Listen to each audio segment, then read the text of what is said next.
Une policière remarque que deux personnes s'embrassaient. Elle décide alors de se cacher et de regarder les deux.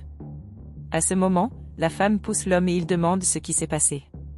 Elle dit que son cousin pouvait les voir, mais l'homme dit qu'elle était au poste de police, donc qu'elle ne les verrait pas. L'homme dit alors que sa cousine ne ferait pas sa patrouille dans cette rue, donc qu'elle ne les verrait pas ensemble. La femme dit alors qu'il avait raison, mais demande s'il ne pensait pas qu'il valait mieux aller chez lui. L'homme est d'accord avec elle et dit qu'il pourrait tout aussi bien prendre certains des biens de valeur de son cousin. Cela rend la policière très en colère et à ce moment-là, elle reçoit un appel. Elle raconte alors qu'elle venait d'apprendre que son mari la trompait avec sa cousine. La femme leur dit alors de partir car elle voulait être seule avec l'homme. La policière dit alors au téléphone qu'elle était en route puis s'en va. Quelque temps plus tard, le policier était chez lui. Elle s'assoit sur le lit et commence à réfléchir à ce qu'elle va faire. Elle décide d'aller aux toilettes et de s'y cacher. À ce moment, son mari arrive avec son cousin. Ils vont se coucher ensemble et l'homme essaie d'embrasser la cousine, mais elle lui dit d'attendre un peu. Elle dit qu'il devrait d'abord lui montrer ce qu'il allait voler à sa cousine.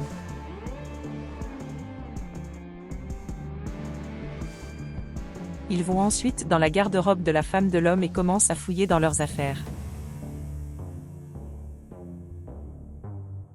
Ils continuent à chercher, mais le cousin finit par trouver un test de grossesse.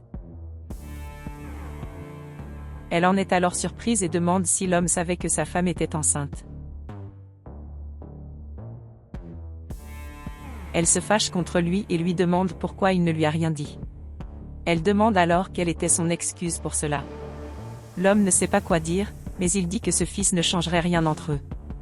Il dit que si sa femme pensait qu'il était stupide d'être avec elle, elle avait tort. Elle demande alors si l'homme aurait le courage d'abandonner son cousin avec son fils. Il a dit qu'il s'en fichait, parce que ce qui était important pour lui, c'était elle. Pendant ce temps, la policière était dans la salle de bain, désespérée par la situation. Elle se lève alors, sort son téléphone portable et appelle quelqu'un. Elle a alors dit qu'elle savait déjà ce qu'elle allait faire, car elle donnerait une bonne leçon à son mari. Ils étaient alors dans la chambre lorsque l'homme prend une bague et dit qu'il l'avait achetée pour la donner à sa femme, mais que cela n'avait plus de sens pour lui. Il dit que l'amour de sa vie était elle et lui passe la bague au doigt. La femme demande alors si elle était vraiment l'amour de sa vie et il dit oui. Elle a ensuite dit que cette bague lui allait beaucoup mieux, et l'homme a dit que tout lui allait mieux que sa femme. Pendant ce temps, la policière était dans la salle de bain. Elle ouvre alors un tiroir et en sort un marteau. Elle commence à réfléchir à ce qu'elle allait faire et commence à trouver le courage de se frapper la tête avec le marteau. Quelque temps plus tard, un policier arrête l'homme. L'homme salue alors l'officier et la femme demande s'il le connaissait. L'homme a dit oui, car il était l'ami de sa femme.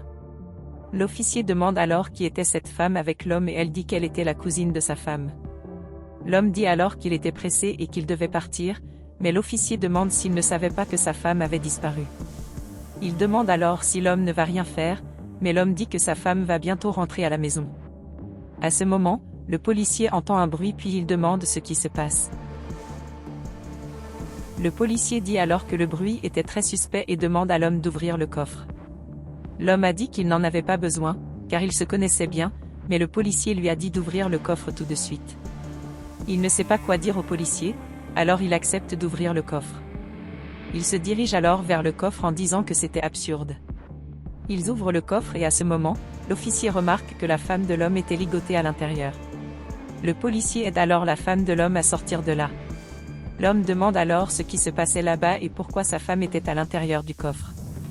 Le policier dit alors qu'il était en état d'arrestation et qu'il devrait s'expliquer au commissariat, mais l'homme dit que ce n'était pas nécessaire, car il se connaissait. L'homme dit alors à sa femme de dire la vérité à la police et lui demande ce qu'elle faisait là. Elle dit alors que l'homme essayait de la kidnapper et qu'il l'avait battue. La femme dit alors que son cousin se trompait, mais elle dit à la police de l'arrêter également. Le policier arrête alors la femme et elle dit à son cousin de ne pas lui faire ça. Elle demande alors si l'homme avait pensé qu'il la tromperait et que rien ne lui arriverait. Elle a dit que cette échymose qu'elle avait faite avec un marteau. Elle a dit que ce test de grossesse était un mensonge et qu'elle n'était pas enceinte de lui car elle pensait qu'il était une personne horrible. L'homme devient alors désespéré et demande pardon à sa femme. Elle a dit qu'elle ne lui pardonnerait pas et qu'il serait arrêté pour cela. Elle a dit qu'elle ne voulait plus jamais le revoir de sa vie. Le policier emmène alors l'homme et pendant ce temps il dit à la femme qu'il l'aimait toujours et lui demande de ne pas lui faire ça.